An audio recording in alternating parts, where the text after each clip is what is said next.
Hello friends, welcome back to our channel. కేజీల ఆకుకూరలు ఉన్న మీరు నిమిషంలో కట్ చేయవచ్చు అలాంటి టిప్స్ చూపిస్తున్నాను. ప్లీజ్ ఈ వీడియోని స్కిప్ చేయకుండా లాస్ట్ వరకు చూడండి. ఆ టిప్స్ ఏమో అని చూద్దాము. టిప్ నెంబర్ 1, మనము మొబైల్ ఛార్జ్ అయిన తర్వాత వైరు అలాగే పెడతాం కదా, మీరు ఫోన్కి ఛార్జింగ్ వేయరు. ఆ టైంలో మీరు బట్టల క్లిప్ తీసుకొని డబుల్ టేప్ వేసి ఈ విధంగా అతికించండి. వైర్ ఈ విధంగా పెడితే మీకు ఎప్పుడు కావాలో అప్పుడు ఫోన్ ఛార్జింగ్ వేయవచ్చు. పిన్ కూడా వెళ్ళదు. ట్రై చేయండి. ఈ టిప్ అనేది బాగా హెల్ప్ అవుతుంది. టిప్ నెంబర్ 2, మనము హెయిర్స్కి ఆయిల్ అప్లై చేసుకున్నప్పుడు దింబు కవర్ కూడా ఆయిల్ అవుతుంది కదా, మనము దుప్పటా ఏమైనా దింబు పైన వేసుకొని పడుకుంటాము. మనము నిద్ర టైంలో దుప్పటా అంతా సైడ్కి వెళ్తుంది కదా, దింబు కవర్కి కూడా ఆయిల్ అవుతుంది కదా. మీరు ఏం చేయాలి అంటే ఈ విధంగా పాతది టీషర్ట్ తీసుకొని దింబుకు వేయండి. నెక్స్ట్ డే మీరు హెయిర్ వాష్ చేసిన తర్వాత ఈ టీషర్టు పక్కన తీసి వాష్ చేయవచ్చు. దింబు కవర్ కూడా గలీజ్ కాదు. ట్రై చేయండి. ఈ టిప్ అనేది బాగా హెల్ప్ అవుతుంది.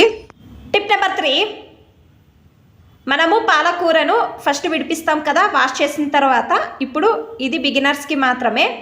ఈ టిప్ అనేది ఒక్కొక్కరికి ఏమవుతుంది అంటే కట్ చేసినప్పుడు చేతి వేళ్లకు తగులుతుంది అనే భయం ఉంటుంది కదా, తొందరగా కట్ చేయడానికి కాదు కదా. మీరు ఏం చేయాలి అంటే ఈ విధంగా ప్లాస్టిక్ బాటిల్ తీసుకొని వెనుక భాగము కట్ చేసుకోవాలి. నేను వీడియోలో చూపిస్తున్నాను కదా, సేమ్ ఈ విధంగా ఆకుకూరను దీని లోపల పెట్టి ఈ విధంగా కట్ చేయవచ్చు. ఇది బిగినర్స్కి మాత్రమే. ఈ విధంగా ట్రై చేయండి. ఈ టిప్ అనేది బాగా హెల్ప్ అవుతుంది. టిప్ నెంబర్ 4, మెంతి కూరను విడిపించడం కష్టం అనుకునే వాళ్లకు నేను ఒక ఈజీ టిప్ అనేది చూపిస్తున్నాను. ఈ విధంగా స్పూను హోల్స్ది ఉంటుంది కదా, దీని లోపలకు ఈ విధంగా పెట్టి ఈ విధంగా లాగండి. మీరు ఈ విధంగా అయినా కూడా ట్రై చేయవచ్చు. మెంతి కూర ఒక్కొక్కటి విడిపించుకొని ఉండాలి అంటే కష్టం అవుతుంది కదా, బిగినర్స్కి కష్టం అవుతుంది.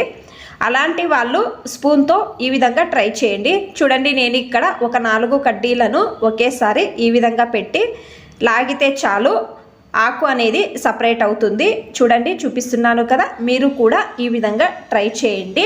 మీకు అన్ని టిప్స్ ఇష్టమైతే ప్లీజ్ ఒక లైక్ చేయండి. ఇంకా ఎక్కువ మంది నా ఛానల్ని సబ్స్క్రైబ్ చేసుకోకుండా చూస్తున్నారు. ప్లీజ్ సబ్స్క్రైబ్ చేసుకోండి. Thanks for watching. ధన్యవాదాలు.